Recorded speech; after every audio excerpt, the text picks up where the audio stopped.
Java programming. तो आज second unit शुरू होनी है और सेकेंड यूनिट में जावा प्रोग्रामिंग है। जावा प्रोग्रामिंग में सबसे पहले क्लास डिफाइन करना बताया जाएगा। क्लास होती क्या चीज़ है और क्लास का क्या मतलब है, क्लास क्यों जावा में ज़रूरी है और क्लास ही क्यों महत्वपूर्ण है। हम जानते हैं कि जावा ऑब्जेक्ट ओरिएंटेड लैंग्वेज है, प्योर ऑब्जेक्ट ओरिएंटेड लैंग्वेज है और प्योर ऑब्जेक्ट ओरिएंटेड लैंग्वेज होने की वजह से ऑब्जेक्ट का संबंध किससे है, क्लास से है। क्योंकि ऑब्जेक्ट जब भी बनाएंगे तो उसी क्लास की जरूरत पड़ेगी। यहाँ तक कि मेन फंक्शन भी क्लास के अंदर ही होता है।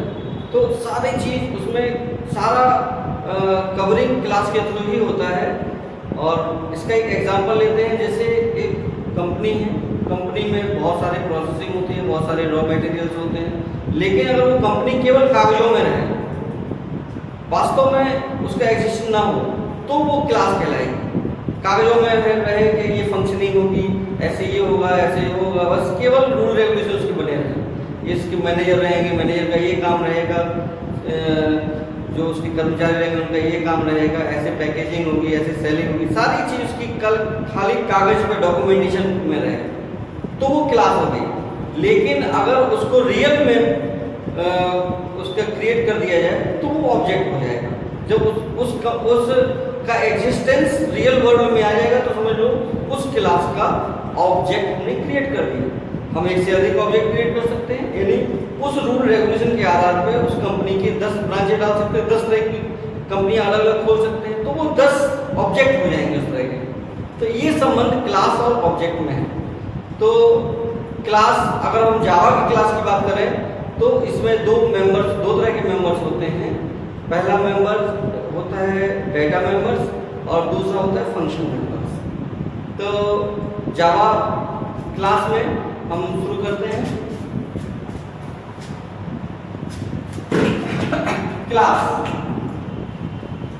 क्लास क्या है?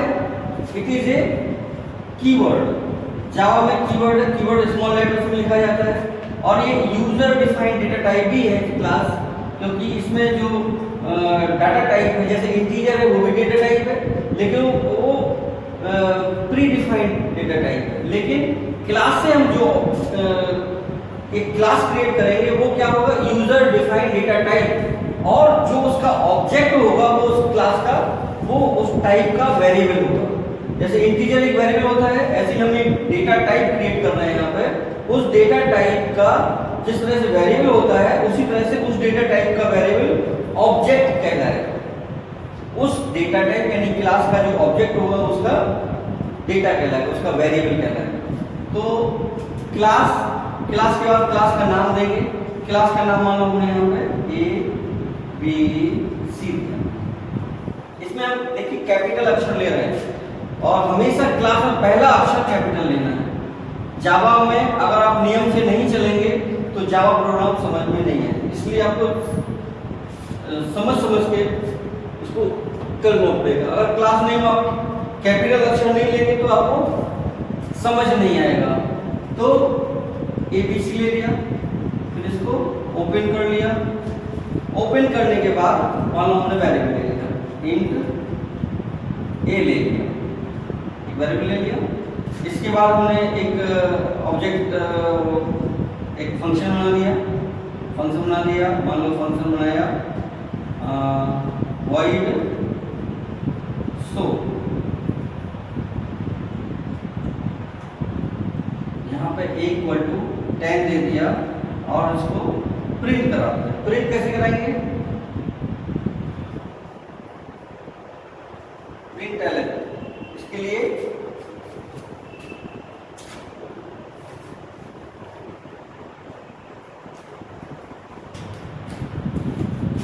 सिस्टम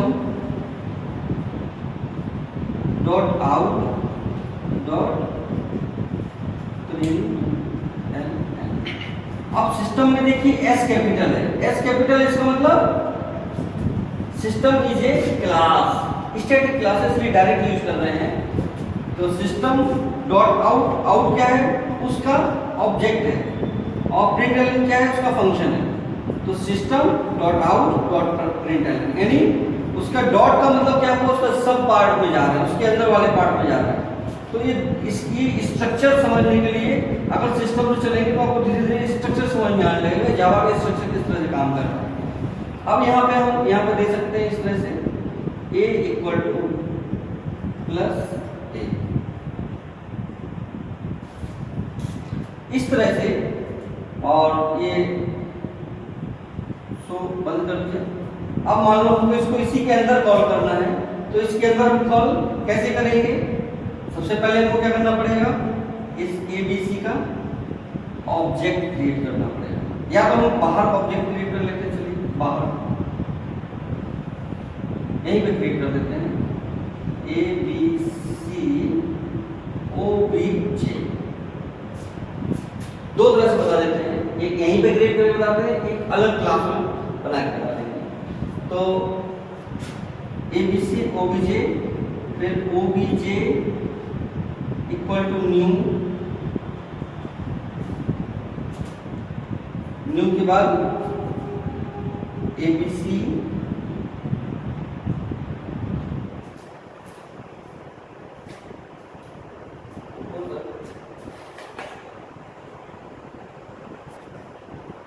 OBJ क्या हो गया, इसको मेमोरी मिल गई, ये यहाँ पर रेफरेंस मिल गया उसका। अब ये देखिए, ये क्लास और ये ऑब्जेक्ट क्रिएट नहीं हुआ है, केवल ऑब्जेक्ट, जैसे कोई कंपनी है, कंपनी में केवल जमीन दिखा रहे कि वहां पे आपकी कंपनी बननी है, बस यही है ये। अभी कंपनी बनी नहीं, कंपनी कब बनेगी, जब इसको मेमोरी अलॉट करेंगे। तो ये OBJ के केवल रेफरेंस लेवल है, केवल रेफरेंस दे रहा है, लेकिन उस रेफरेंस को मेमोरी यहाँ मिल रही है सेकेंड वाले में। तो ये ऑब्जेक्ट क्रिएट करना होता है, पहले उसका वेरिएबल क्रिएट करेंगे, फिर इसके बाद हम उसको मेमोरी देंगे। मेमोरी किसके लिए, न्यू एक कमांड है, न्यू क्या है, कीवर्ड है, इस कीवर्ड की सहायता से इस OBJ ऑब्जेक्ट को डायरेक्ट मेमोरी मिल सकती है। फिर OBJ के थ्रू हम एक शो फंक्शन है, इसको कॉल कर लेते हैं, तो OBJ डॉट शो,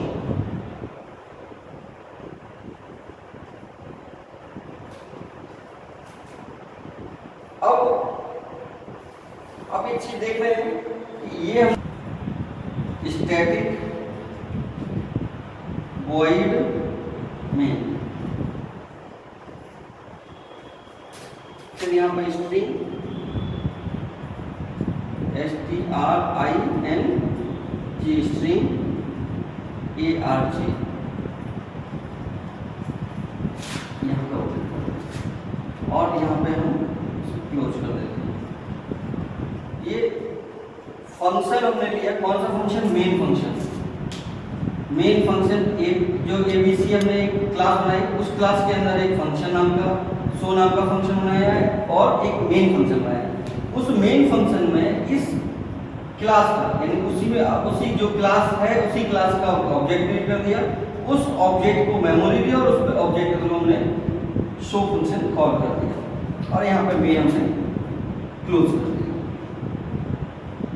अब जब हम इसको सेव करेंगे तो किस नाम से करेंगे, कैपिटल ABC डॉट जावा, किस नाम से सेव करेंगे, कैपिटल ABC डॉट जावा नाम से इसको सेव करेंगे। फिर इसको कंपाइलेशन, जावा सी कंपाइलेशन चलाएंगे, क्या, जावा सी ABC डॉट जावा नाम से इसको कंपाइल करेंगे। कंपाइल करने के बाद इसको रन कराएंगे, डायरेक्ट जावा ABC रन कराएंगे, तो ये डायरेक्ट आउटपुट क्या आएगा, यहाँ पे इसका आउटपुट आएगा A इक्वल टू 10, ये इसका आउटपुट हो गया।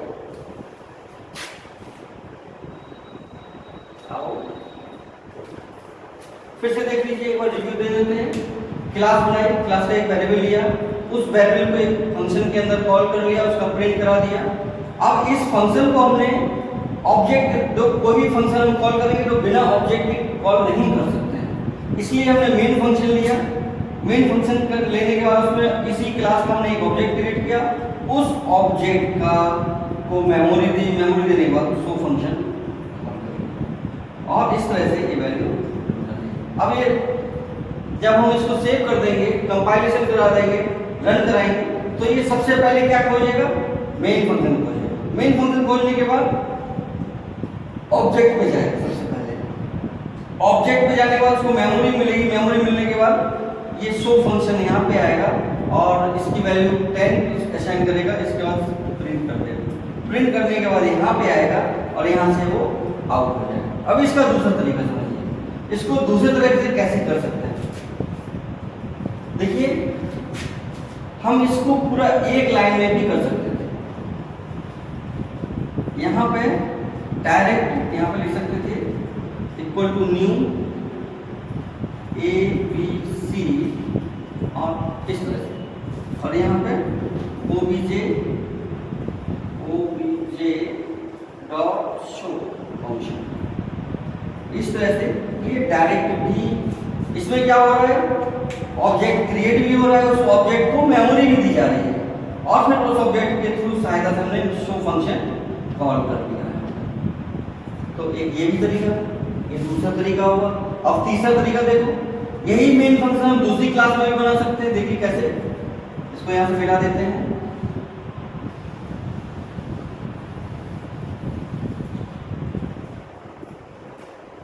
यहाँ पर अब इसके बाद एक न्यू क्लास ले लेते हैं, इसको मिटा देते हैं।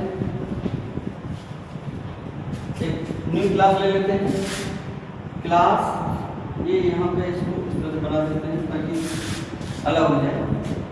क्लास मेन क्लास ऐसे ले लेते हैं, मेन क्लास, क्योंकि अब ये फाइल जो सेव होगी वो इस नाम से होगी, इस नाम से नहीं होगी। हमको इस फाइल को मेन क्लास के नाम से, मेन क्लास डॉट जावा के नाम से सेव करना होगा, क्योंकि यहाँ पर मेन फंक्शन इसी के अंदर है और जिसके अंदर मेन फंक्शन होता है उसी के नाम से फाइल का नाम होना जरूरी है, क्योंकि फाइल के नाम में ही सर्च करके वो मेन फंक्शन खोजता है, सबके अंदर नहीं खोजता है। जिस नाम से फाइल है उसी नाम की क्लास खोजता है। अगर मान लो 10-15 क्लास हैं इसमें एक प्रोग्राम में, तो केवल कौन सी क्लास खोजेगा, जिसमें जिस नाम से वो फाइल बनी हुई है। फिर उस नाम वाली फाइल के अंदर मेन फंक्शन खोजेगा, फिर मेन फंक्शन से रन करना शुरू करेगा। तो इसलिए मेन फाइल के मेन क्लास के नाम से किस नाम से सेव करेंगे, यहाँ पे मेन क्लास डॉट जावा नाम से इसको सेव करेंगे। फिर इसके बाद यहाँ पे public static void main, public static void main string st। अब इसमें थोड़ा सा फंक्शन के बारे में बता दें। इसमें देखिए पब्लिक लिया हमने और यहाँ पे पब्लिक नहीं लिया, तो ये कौन सा, ये फ्रेंड है। अगर हम इसमें कुछ नहीं दे रहे हैं फंक्शन में, इसका मतलब फ्रेंड है। फ्रेंड में क्या होगा, सेम पैकेज में वो जो फंक्शन है वो एक्सेस हो सकता है। लेकिन मेन क्या है, ये पब्लिक है, क्योंकि ये तो कंपाइलर से अटैच है, ये इंटरप्रेटर से अटैच है, ये ऑपरेटिंग सिस्टम से अटैच है, इसलिए मेन को पब्लिक देना जरूरी है, क्योंकि ये मेन के थ्रू ही रियल वर्ल्ड में एग्जिस्टेंस होता है प्रोग्राम का। तो इसको पब्लिक देते हैं। फिर ये स्टैटिक है, स्टैटिक मतलब इसको इस मेन के लिए मेमोरी पहले से रिजर्व होती है। वॉइड मतलब मेन अगर बंद हो गया, प्रोग्राम रन करना बंद कर दिया, उसके बाद कुछ भी नहीं आएगा। फिर इसके बाद मेन फंक्शन का नाम है। फिर इसमें स्ट्रिंग, स्ट्रिंग क्या है कि अगर रन करते समय बाहर रियल वर्ल्ड से बाहर से प्रोग्राम के अंदर वैल्यू अंदर ले जाना चाहते हैं, प्रोग्राम के अंदर बाहर से रियल वर्ल्ड से वैल्यू अंदर ले जाना चाहते हैं, तो उसके लिए ये आर्गुमेंट पास कर सकते हैं। यहाँ से हम यहाँ से जब हम रन कराते हैं प्रोग्राम को, उस समय आर्गुमेंट दे सकते हैं, लिस्ट ऑफ आर्गुमेंट। तो इसलिए ये लिस्ट ऑफ कैरेक्टर्स, यहाँ पे लिस्ट ऑफ वर्ड्स यूज कर सकते हैं, इसलिए यहाँ पे स्ट्रिंग दिया गया है, लिस्ट ऑफ वर्ड्स। ये इसका फिक्स फॉर्मेट है और इस फिक्स फॉर्मेट को समझना जरूरी है, इसलिए इसको समझाया गया। फिर से बता दे रहे हैं, ये पब्लिक क्यों ले रहे हैं, क्योंकि ये मेन रियल वर्ल्ड से रिलेटेड है। स्टैटिक क्यों ले रहे हैं, क्योंकि ये पहले से इसकी मेमोरी रिजर्व करता है। वॉइड इसलिए ले रहे हैं क्योंकि मेन से ही शुरू होता है प्रोग्राम, मेन पे ही खत्म होता है। और स्ट्रिंग क्यों ले रहे हैं, क्योंकि बाहर वाले रियल वर्ड से कोई वैल्यू अंदर ले जाना है प्रोग्राम के अंदर, तो इसके थ्रू ले रहे हैं। इसके बाद अब हम क्या करेंगे, इस ABC का ऑब्जेक्ट क्रिएट करेंगे। तो यहाँ पे ABC ले लेते हैं, OBJ ले लेते हैं, डायरेक्ट यहाँ पे ले लेते हैं न्यू ABC, यहाँ पे टर्मिनल लगा देते हैं और OBJ डॉट शो फंक्शन को कॉल कर देते हैं। बस एक मेन खत्म हो गया, क्लास ये इतना सा प्रोग्राम।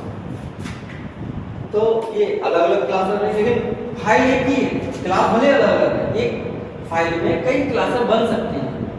तो एक ये क्लास बन गई, एक ये क्लास बन गई, लेकिन फाइल का नाम इसी नाम से रहेगा, मेन क्लास डॉट जावा नाम से रहेगा, और फिर इसके थ्रू हमने इसके मेंबर को एक्सेस करेंगे।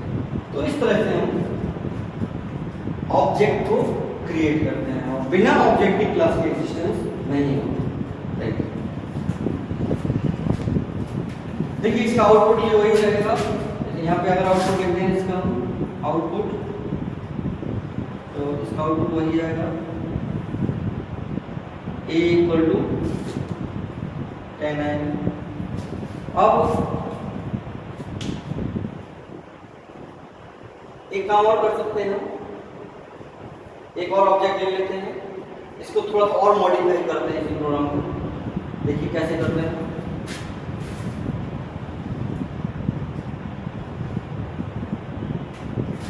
मान लो यहाँ पे ABC और OBJ1 लिया है, और फिर इसकी मेमोरी असाइन कर। मान लो यहाँ पे हमने OBJ डॉट शो फंक्शन ले लिया, तो क्या होगा, ये वैल्यू प्रिंट कर जाएगा। फिर हमने क्या किया, OBJ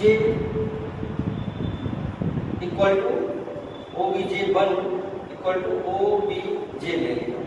इससे क्या होगा, इसकी मेमोरी इसके अंदर असाइन हो गई, यानी इसका जो एड्रेस है, इसके बाद जो न्यू की वजह से जो एड्रेस गया, वो एड्रेस इसके पास में चला गया। तो अब यहाँ OBJ1 डॉट शो करेंगे तो क्या होगा, हमको फिर यही A इक्वल टू 10 मिलेगा। नेक्स्ट लाइन में क्यों जाएगा, प्रिंट एलएन लिखा है, प्रिंट एलएन मतलब न्यू लाइन, तो इसी वजह से फिर से ये A इक्वल टू 10 आ जाएगा। इस तरह से वैल्यू, और इस तरह से हम और भी एक ऑब्जेक्ट और क्रिएट करके, लेकिन इसको मेमोरी हमने यही वाली यूज करते हैं, अलग से यूज नहीं की, यही पुरानी वाली मेमोरी इसमें यूज करते हैं। इस तरह से हम ऑब्जेक्ट की मेमोरी को दूसरे ऑब्जेक्ट में असाइन कर सकते हैं।